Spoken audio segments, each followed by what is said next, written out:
నమస్తే, welcome to money matters. నేను నవీన్ మందనపు. మీ financial నాలెడ్జ్ను పెంచి మిమ్మల్ని మంచి ఇన్వెస్టర్గా తీర్చిదిద్దేందుకు మనీ మ్యాటర్స్ ఈ వారం మీ ముందుకు వచ్చింది.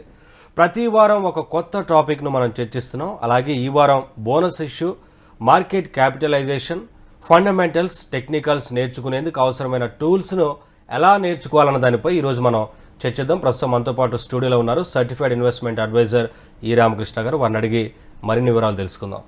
నమస్కారం సార్. నమస్తే అండి. సార్, మనం లాస్ట్ వీక్ డివిడెండ్ గురించి కానీ లేదంటే రైట్స్ ఇష్యూ లాంటి విషయాల గురించి మాట్లాడుతూ వచ్చాం.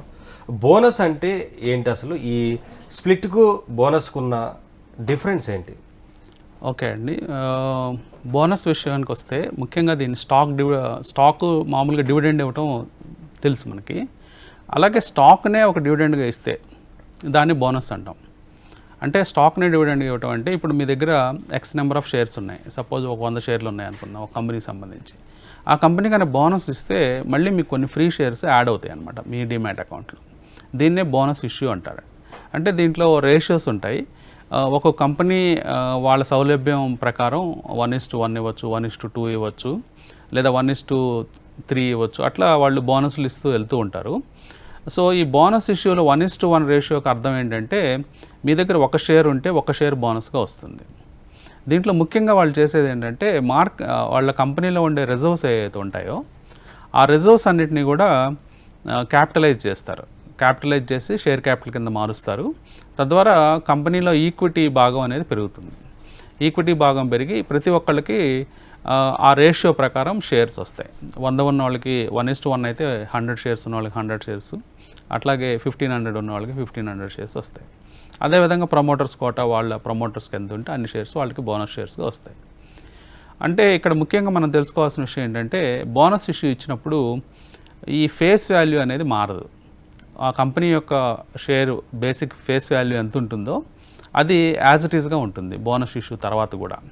కానీ ఇక్కడ మీరు ఇందాక అడిగినట్టు స్టాక్ స్ప్లిట్ గురించి మనం మాట్లాడితే ఈ స్టాక్ స్ప్లిట్లో ఏం జరుగుతుందంటే ఫేస్ వాల్యూ మారిపోతుంది.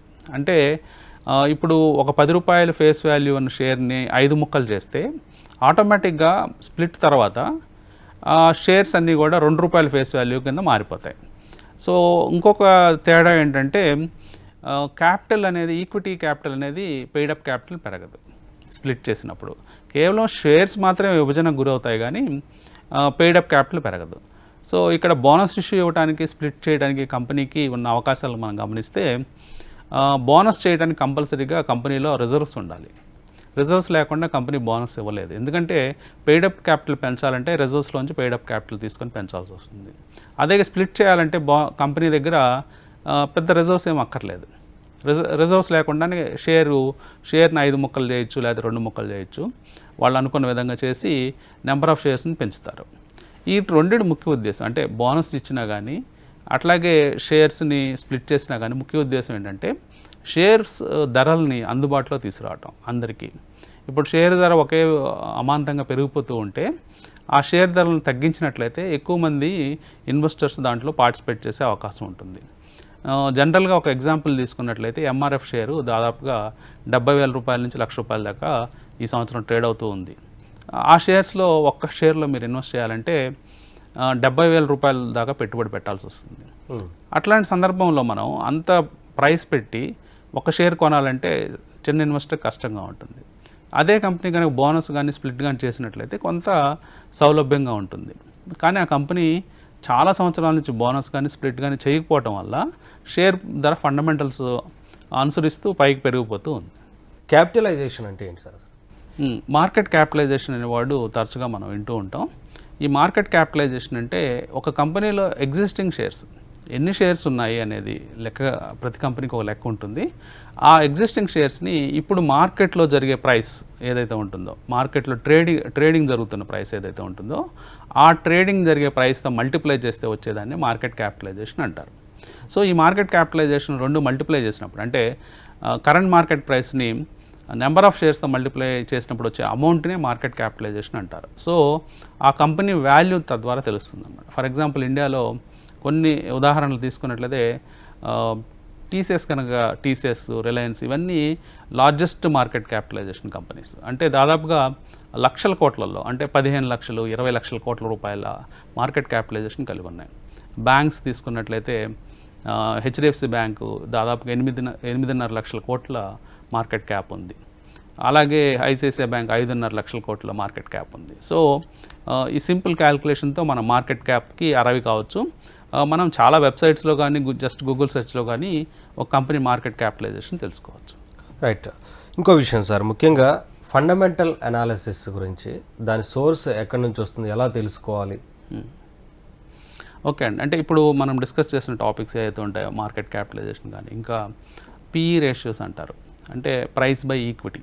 అంటే అదొక ఇండికేటర్ అనమాట. అది ఎంత వాల్యూ చేస్తుంది కంపెనీ, ఎక్కువగా ఉంటే దానివల్ల లాభమా లేకపోతే తక్కువ ఉంటే లాభమా, ఇవన్నీ డిస్కషన్స్ చాలా జరుగుతూ ఉంటాయి మార్కెట్లో. అంటే పిఈ రేషియో అంటే ప్రైస్ని ఆ కంపెనీ సంపాదనతో డివైడ్ చేస్తే వచ్చే నెంబర్ అనమాట. యావరేజ్న ఇప్పుడు ఇండియాలో యావరేజ్న 30 పిఈ రేషియో ఇప్పుడు మనం చూస్తూ ఉన్నాం. అంటే కొంచెం ఎక్స్పెన్సివ్ మార్కెట్స్లో మనం ఉన్నట్టు అర్థం చేసుకోవచ్చు. కొన్ని కంపెనీస్ పిఈ రేషియోస్ 10 ఉంటాయి. కొన్ని company PE ratios public sector companies లాంటి కంపెనీస్ పిఈ రేషియోస్ 5 ఉంటాయి యావరేజ్న. 5 అంటే బాగా చీప్ వాల్యుయేషన్స్లో ఆ కంపెనీస్ నడుస్తూ ఉంటాయి. అట్లాగే most premium companies, fast moving consumer goods ఇట్లాంటి కంపెనీస్ అన్నీ కూడా 70s, 80s, 90s పిఈ రేషియోస్లో నడుస్తుంటాయి. చాలా హైలీ ఎక్స్పెన్సివ్ స్టాక్స్గా అవి ఉంటాయి. ఎక్స్పెన్సివ్ స్టాక్స్ ఉన్నాయని చెప్పేసి మనం అవాయిడ్ చేయాల్సిన అవసరం లేదు. ఎందుకంటే జనరల్గా ఎక్స్పెన్సివ్ స్టాక్ అంటే ఆ కంపెనీ మీద పబ్లిక్కి బాగా క్రేజ్ ఉంటుంది. సో క్రేజ్ ఉండటం వల్ల ఆ కంపెనీ వాల్యుయేషన్స్ ఎప్పుడు కూడా ఎక్స్పెన్సివ్గానే ఉంటాయి. అట్లాగే చీప్ కంపెనీస్ ఎప్పుడు కూడా చీప్గానే ఉంటాయి. అంటే ఇంకా అవి అవి బాగా చౌకగా ఉన్నాయని మనం కొనుక్కుంటే అవి ఎంత పర్ఫామ్ చేసినప్పటికీ దాంట్లోంచి బయటికి రాలేకపోతాయి. అంటే తక్కువ వాల్యుయేషన్స్లోనే ఉండిపోవడం జరుగుతుంది. ఎందుకని సార్ అది? అంటే ఎంత పర్ఫామ్ చేసినా కూడా బయటపడలేకపోవడానికి ఎందుకని కారణం? అంటే మేనేజ్మెంట్ స్టెబిలిటీ ఉండకపోవడం. అంటే మేనేజ్మెంట్ ఉంటుందా లేదా, ఇప్పుడు ఉండే మేనేజ్మెంట్ గవర్నమెంట్ మళ్ళీ నెక్స్ట్ 2 to 3 ఇయర్స్లో ఆ కంపెనీ సంబంధించిన చైర్మన్ కానీ లేకపోతే మేనేజింగ్ డైరెక్టర్ కానీ తప్పించవచ్చు. అవన్నీ గవర్నమెంట్ పాలసీస్లో భాగంగా ఉంటాయి. సో గవర్నమెంట్ మీద అంత నమ్మకం ఉండదు పబ్లిక్లో. అంటే ఈ గవర్నమెంట్స్ కూడా చేంజ్ అవుతూ ఉంటాయి 5 ఇయర్స్కి ఒకసారి. చేంజ్ అయినప్పుడల్లా పిఎస్ హెడ్స్ మారచ్చు. సో మారినప్పుడల్లా కంపెనీ పర్ఫార్మెన్స్లు మళ్ళీ మారిపోతూ ఉంటాయి. ఇవన్నీ అందువల్ల చీప్ కంపెనీస్ అన్నీ కూడా, అంటే చీప్ వాల్యుయేషన్స్ ఉన్న కంపెనీస్ అలాగే ఉండే అవకాశం ఉంది. నెక్స్ట్ ఇంకా మనం చూసినట్లయితే మీరు అడిగిన క్వశ్చన్కి వస్తే ఎక్కడ సోర్సెస్ ఉన్నాయి, అంటే ఏ సోర్సెస్ ద్వారా మనం ఈ ఇన్ఫర్మేషన్ అంతా చూడొచ్చు అని చూసినప్పుడు మనకి కొన్ని నెంబర్ ఆఫ్ వెబ్సైట్స్ ఉన్నాయండి. అంటే moneycontrol.com కానీ, తర్వాత equitymaster.com కానీ, తర్వాత valueresearchonline.com కానీ, ఇట్లాంటి కంపెనీస్ అన్నింటిలోంచి మనం ఇన్ఫర్మేషన్ గ్యాదర్ చేసుకోవచ్చు. సో వాటిలో ఇన్ఫర్మేషన్ గ్యాదర్ చేసుకొని ఫండమెంటల్స్ గురించి ఇంకా ఫర్దర్గా లోతుగా నేర్చుకోవచ్చు. కొత్తగా ఎవరైతే మార్కెట్లోకి వస్తున్నారో ఇన్వెస్టర్స్ కానీ లేదంటే ట్రేడింగ్ చేసేవాళ్ళు కానీ, ఈ ఫండమెంటల్ అనాలిసిస్ కావచ్చు లేదంటే బేసిక్స్ తెలియకుండా కూడా కొంత ట్రేడింగ్లోకి వచ్చేవారి సంఖ్య ఎక్కువ అవుతుంది ఈరోజు. సో వారికి ఎలాంటి మీరు సలహాలు ఇస్తారు? అంటే మార్కెట్లో ఇన్ఫర్మేషన్ గ్యాదర్ చేయడం అనేది చాలా ఇంపార్టెంట్ అండి. దాన్ని మీరు అన్నట్లు ఫండమెంటల్ అనాలిసిస్ చేయడం కానీ లేదా టెక్నికల్ అనాలిసిస్ చేయడం కానీ, ఈరోజు మనకి చాలా యాప్స్, అంటే మన స్మార్ట్ ఫోన్స్లో అట్లాగే వెబ్సైట్స్ ద్వారా ఇన్ఫర్మేషన్ మనం తెలుసుకోవచ్చు. అలాగే న్యూస్ మనకిచ్చే ఛానల్స్ కూడా ఉన్నాయి. అంటే మెయిన్గా ఇంగ్లీషు, హిందీ మాధ్యమాల్లో అవి మనం చూస్తూ ఉంటాము. వీటన్నిటి ద్వారా మనం ఈ ఇన్ఫర్మేషన్ గ్యాదర్ చేయొచ్చండి. ఇప్పుడు మనం అనుకున్నట్లు ఈ ఫండమెంటల్ అనాలిసిస్కి ప్రముఖంగా కొన్ని వెబ్సైట్స్ మనం చెప్పుకుంటే marketsmojo.com, అట్లాగే equitymaster.com, అట్లాగే moneycontrol.com, valueresearchonline.com, ఇట్లాంటి వెబ్సైట్స్ అన్నీ కూడా మనకి ఫండమెంటల్ అనాలిసిస్ చేసుకోవడానికి బాగా ఉపయోగపడుతూ ఉంటాయి. అట్లాగే టెక్నికల్ అనాలిసిస్ పార్ట్కి వచ్చేటప్పటికి ముఖ్యంగా మనం tradingview.com అనేది మోస్ట్ పాపులర్ వెబ్సైట్ ఇప్పుడు. సో tradingview.com మనము లో టెక్నికల్గా అదొక పెద్ద ఓషను టెక్నికల్ అనాలిసిస్ చేయడం అనేది. అంటే బేసిక్గా అసలు సోర్సెస్, అసలు గ్రాఫ్స్ చూడాలన్నా, చార్ట్స్ చూడాలన్నా tradingview.com కానీ లేదా chartinc.com కానీ, తర్వాత iCharts.in కానీ, తర్వాత investing.com కానీ ఇట్లాంటి వెబ్సైట్స్ చూసి టెక్నికల్ అనాలిసిస్ గురించి కూడా నీట్గా తెలుసుకోవచ్చు. అట్లాగే investopedia.com అని ఒక వెబ్సైట్లో మొత్తం మీకు స్టాక్ మార్కెట్ గురించి మొత్తం అవగాహన కల్పించడానికి బేసిక్ ఫండమెంటల్స్ గురించి, టెక్నికల్ అనాలిసిస్ల గురించి, అన్నిటి గురించి వాటిల్లో investopedia.comలో మీకు పూర్తి వివరాలు అందుబాటులో ఉంటాయి. సార్, ఒక చిన్న ఇది మార్కెట్ మీద జీరో నాలెడ్జ్ ఉన్న వాళ్ళకు కూడా అర్థమయ్యేలాగా ఏదన్నా ఒక స్ట్రాటజీని ఉదాహరణగా చెప్పగలుగుతారా? అంటే దాన్ని బేస్ చేసుకుని ట్రేడ్ చేయమని చెప్పడం కాదు, నేను జస్ట్ జనరల్గా తెలుసుకోవడం కోసం ఎలా ఉంటుంది ఇది అనేది మార్కెట్.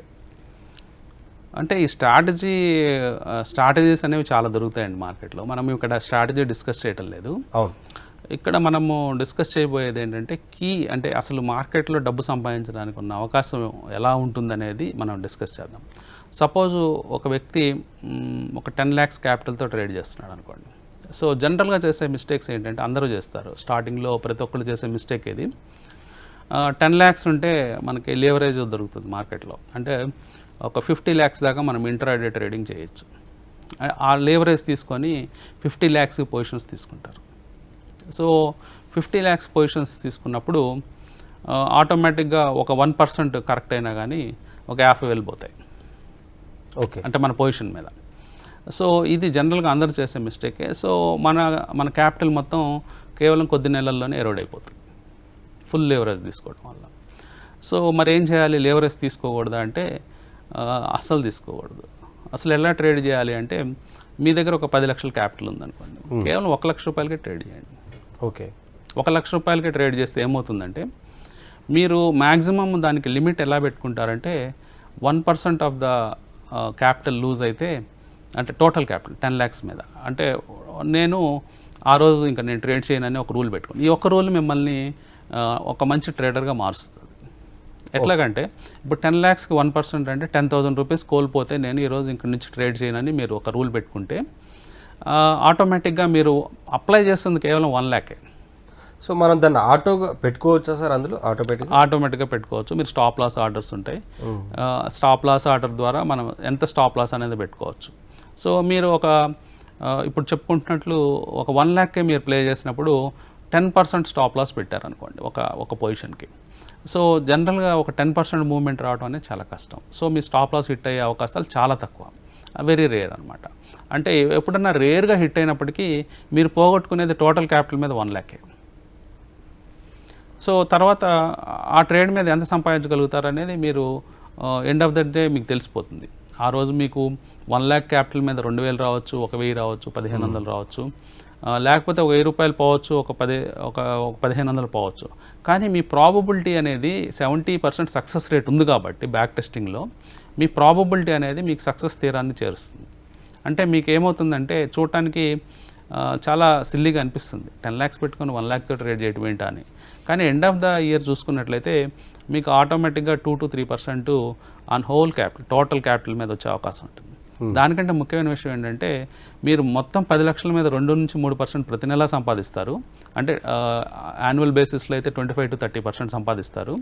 అట్లాగే దానికంటే ముఖ్యమైన విషయం ఏంటంటే మీరు ఒక ఎక్స్పీరియన్స్ గెయిన్ చేస్తారు 1 yearలో. ఈ 1 yearలో గెయిన్ చేసిన ఎక్స్పీరియన్స్తో ఇంకా ఫర్దర్గా మీరు మంచి ట్రేడర్గా అయ్యే అవకాశం ఉంటుంది. ఈ ఒక్క రూల్ ఫాలో అయితే సంపాదించడానికి అవకాశాలు చాలా మెండుగా ఉన్నాయి. విషయం సార్, మనం ఇన్వెస్ట్మెంట్లో లాంగ్ టర్మ్లో రిజల్ట్స్ని చూస్తూ ఉంటాం. సో 25% వచ్చిందా, 10% వచ్చిందా అనేది. సో సేమ్ ఇలానే ట్రేడింగ్లో కూడా మనం ఎలా లాభ నష్టాలను బేరీ చేసుకోవాలి? లాంగ్ టర్మ్లోనే చూసుకోవాలంటారా, లేదంటే మంత్లీ బేస్గా, 6 months బేస్గా, అది ఎలా ఉంటుంది అనేది మార్కెట్లో?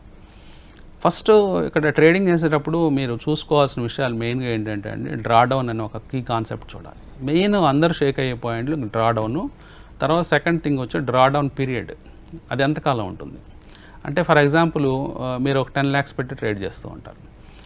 ట్రేడ్ చేస్తున్నప్పుడు మీకు లాభాలు వస్తూ ఉంటాయి. ఒక first month, second month, third month లాభాలు వస్తూ ఉంటాయి. లాభాలు వచ్చినప్పుడు మీ క్యాపిటల్ గ్రో అవుతుంది, మీ మొత్తం ఫండ్ గ్రో అవుతూ ఉంటుంది. అంటే 10 lakhs అనేది 11 lakhs, 12 lakhs, 13 lakhs అలా పెరుగుతూ వెళ్తూ ఉంటుంది. కానీ నష్టం వచ్చినప్పుడు ఒక 10%, 15%, 20% మీరు నష్టపోయే అవకాశాలు ఉంటాయి. సో ఎంత నష్టపోతాం, ఎంత మ్యాక్సిమము ఫండ్ కిందకి దిగుతుంది అనేది మనకి బ్యాక్ టెస్ట్ రిపోర్ట్లో తెలిసిపోతుంది. దీన్నే డ్రాడౌన్ అంటాం. ఫర్ ఎగ్జాంపుల్ ఆ పర్టికులర్ స్ట్రాటజీకి ఒక 15% డ్రాడౌన్ ఉందనుకుందామండి. అంటే 15% అంటే 15% మీ ఫండు క్షీణిస్తుంది. అంటే ఫర్ ఎగ్జాంపుల్ మీరు బిగిన్ చేసిన వెంటనే డ్రాడౌన్ మొదలైంది అనుకోండి. అంటే ఫర్ ఎగ్జాంపుల్ ఈరోజు స్టార్ట్ చేస్తే ఈ రోజు నుంచే డ్రాడౌన్ మొదలయ్యి 15% క్షీణిస్తే ఆల్మోస్ట్ మీ ఫండ్ 8.5 lakhsకి వెళ్తుంది. సో ఈ కాన్సెప్ట్ని మనం అర్థం చేసుకోవాలి. సో డ్రాడౌన్ అనేది అందరూ ముందే బ్యాక్ టెస్ట్ రిపోర్ట్లో మనకు చెప్పారు కాబట్టి మనం చూసాం కాబట్టి మనం దాన్ని బాగానే అర్థం చేసుకోవచ్చు. కానీ అర్థం కాని విషయం ఏంటంటే ఆ పీరియడ్ ఎంత ఉంటుందండి. సపోజ్ డ్రాడౌన్ పీరియడ్ అంటే మళ్ళీ 8.5 లక్షల నుంచి 10 లక్షలు రీకూప్ అవడానికి 2 నెలలు పట్టచ్చు, 3 నెలలు పట్టచ్చు, 5 నెలలు పట్టచ్చు. ఆ టైం మనం తట్టుకోగలమా అనేది. సో 3 నెలల తర్వాత రీకూప్ అయితే 10 lakhs మళ్ళీ అక్కడి నుంచి మళ్ళీ ఫర్దర్గా గ్రోత్ మొదలవుతుంది. సో ఈ ఫేజ్ని చూడగలిగితేనే ఒక మంచి ట్రేడర్గా మారే అవకాశం ఉంది. ఈ ఫేజ్ని చూడలేక మధ్యలో మనం స్కిప్ చేస్తే ఆటోమేటిక్గా మనం ప్రాఫిట్స్ చూసే అవకాశాలు ఉంటాయి. సార్ ఇంకోటి, కార్పొరేట్ రిజల్ట్స్ అనేవి లాభ నష్టాలను ఎలా నిర్ణయిస్తాయి? అసలు ఈ కార్పొరేట్ రిజల్ట్స్ అనేది ఎలా ఉంటుందని? ఎవ్రీ క్వార్టర్ అండి, అంటే ఎవ్రీ క్వార్టర్ 4 times మనకి, అంటే మార్చ్ ఎండింగ్ అనేది ఫిస్కల్ ఇయర్ ఎండింగ్ కూడా మన ఇండియాలో మనం చూస్తాం. అంటే ఒక ఫిస్కల్ ఇయర్ అంటే ఒక April 1st నుంచి నెక్స్ట్ ఇయర్ అంటే 2020 April 1st నుంచి 2021 March 31st దాకా ఒక ఇయర్ ఉంటుంది. సో దీన్ని బేసిక్గా అకౌంటింగ్ ఇయర్ అని కూడా అంటాము. సో ఒక అకౌంటింగ్ ఇయర్లో ఏమేమి రిజల్ట్స్ మనం చూస్తామనేది కార్పొరేట్ కంపెనీస్ అన్నీ కూడా రిజల్ట్స్ డిక్లేర్ చేస్తూ ఉంటాయి. సో ఈ డిక్లేర్ చేసిన రిజల్ట్స్ కనుక మనం ఎవ్రీ ఇయర్కి ఒకసారి కనుక చూసినట్లయితే దాన్ని యాన్యువల్ రిజల్ట్స్ అంటామండి. సో యాన్యువల్ రిజల్ట్స్ అనేవి జనరల్గా April 15 నుంచి వస్తూ ఉంటాయి. ఒక 1.5 month పాటు మనం ఆ రిజల్ట్స్ అన్నీ చూస్తాం. ఈ కాకుండా క్వార్టర్లీ రిజల్ట్స్ అంటే అన్ని లిస్టెడ్ కంపెనీస్ కంపల్సరీగా క్వార్టర్లీ రిజల్ట్స్ డిక్లేర్ చేయాలి. సో ఆ డిక్లరేషన్లో భాగంగా ప్రతి March 31st అట్లాగే జూన్ ఎండింగ్కి, అలాగే సెప్టెంబర్ ఎండింగ్కి, డిసెంబర్ ఎండింగ్కి, ఈ 4 quarters ఎండింగ్లో మనం రిజల్ట్స్ గమనిస్తూ ఉంటాం. సో ఈ రిజల్ట్స్ అనేవి మార్కెట్లో స్టాక్స్ ఆ ప్రైసెస్ మీద ఇంపాక్ట్ అవుతూ ఉంటాయి. అంటే ఆ ప్రైసెస్ మారుతూ ఉంటాయి. సో రిజల్ట్స్ బాగున్న కంపెనీలు ఇంకా ఫర్దర్గా కొంచెం గ్రో అవటం స్టాక్ వైజ్గా, అట్లాగే బాగాలేని కంపెనీలు కొంచెం స్తబ్దుగా ఉండటం లేదా క్షీణించడం మనం చూస్తూ ఉంటాం. యాక్సెప్ట్ చేయొచ్చు బ్యాడ్ రిజల్ట్స్ కూడా. ఫర్ ఎగ్జాంపుల్ మనం కరోనా టైంలో కొన్ని క్వార్టర్సే లాక్డౌన్లో ఉన్నాం, అంటే 2 quarters లాక్డౌన్లో ఉన్నాం. ఆ టైంలో రిజల్ట్స్ మంచిగా ఎలా ఎక్స్పెక్ట్ చేస్తాం? ఒక కార్ల కంపెనీ కానీ లేకపోతే ఒక బైక్స్ కంపెనీ కానీ సేల్సే ఉండకపోవచ్చు. ఎందుకంటే అసలు షోరూమ్సే ఓపెన్ కానప్పుడు సేల్సే ఉండవు. అలాంటప్పుడు మంచి కంపెనీని అవాయిడ్ చేయడం హాస్యాస్పదం అవుతుంది. అంటే మంచి కంపెనీలు అనేవి బ్యాడ్ టైమ్స్లో బ్యాడ్గానే ఉంటాయి. కానీ కొన్ని కంపెనీస్లో షేర్ వాల్యూ పడిపోయినప్పటికీ కూడా చాలామంది ఇన్వెస్టర్స్ దాని మీద ఇంట్రెస్ట్ చూపిస్తూ ఉంటారు కొంతమంది. ఎందుకంటారు అది?